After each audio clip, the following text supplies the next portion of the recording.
Oke, kita jumpa lagi nih. Ada yang tanya nih, Bang, kalau motor buat di gunung, kalau dari bebek, eh, enaknya motor apa ya? Nah, oke, saya jawab gini, kawan.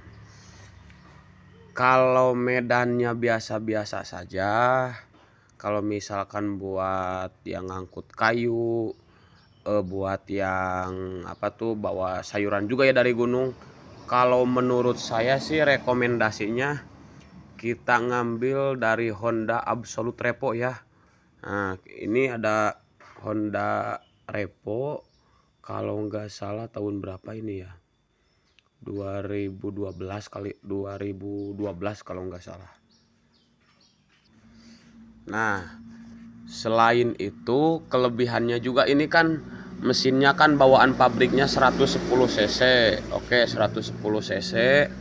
Terus kalau kita mau modif juga misalkan nih buat motor gunung ya. Nah, ini kan tanknya berada di belakang. Tanknya berada di belakang.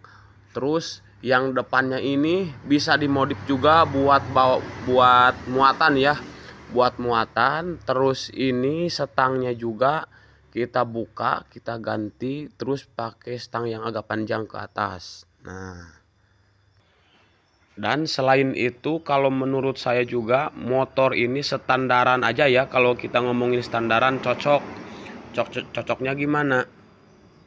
Kalau istilah orang Sunda mah motor ini kalau misalkan ya, kalau menurut bahasa Sunda nih, kalau menurut kata orang Sunda, digeseng juga nggak apa-apa, digeseng juga nggak menurunin HP-nya, pokoknya cocok deh kalau menurut saya. Nah, terusan juga untuk kriteria motor gunung ya, ini ada juga yang salah persepsi, salah paham. Motor gunung ini oke lah, kita bahas ini 110 cc standarnya. Menurut saya kalau misalkan buat angkut-angkut kayu juga yang ya yang biasa aja deh, yang panjangnya 1,2 ya kalau nggak salah. Nah, ya buat palet itu yang 1,2 juga itu menurut saya ini rekomen banget. Kita kan tahu si tenaga motor ini digerakannya itu bukan cuma ngandelin tenaganya dari si motor tersebut, tapi kita kan tahu kita juga harus merubah lagi ya dari bagian apa tuh namanya, dari bagian gear belakang sama yang depan. Oke, yang belakang kita kasih gear 55 itu udah cocok ya. Terusan yang depan kita kasih mau 8 nggak apa-apa, mau 10 juga ya normal juga ya kalau untuk medan di gunung. Oke, nah jadi jangan salah persepsi ya kawan ya.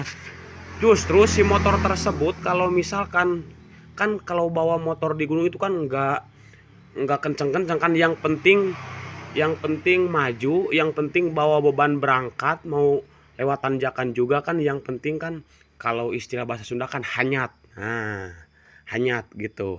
Nah, jadi itu kita tuh jangan salah persepsi. Kita udah ngandelin mesin 110 cc bawaan pabrik, terus di bagian gear kita robah dari standarnya mau 40 mau 38 contohnya, kita robah ke 55, yang depan pakai 10 aja ya standar. Kalau 8 juga ya nggak apa-apa sih. Pakai 10 mau 8 juga nggak apa-apa. Nah, untuk motor tipe Repo Absolute ya yang 110 cc itu cocok. Itu cocok. Kenapa saya bilang cocok?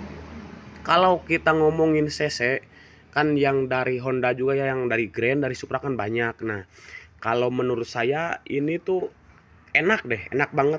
Apalagi kondisi mesinnya masih bagus, masih orian, itu cocok banget.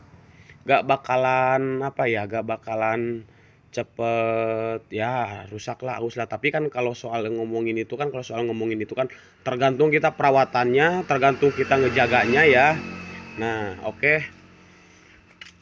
Terus di bagian apa ya, kalau knalpot kan pasti kan dimodif kan, pasti ini belakangnya dipotong seginilah kira-kira. Nah, terus kan si step juga dibuka, terus apalagi ya,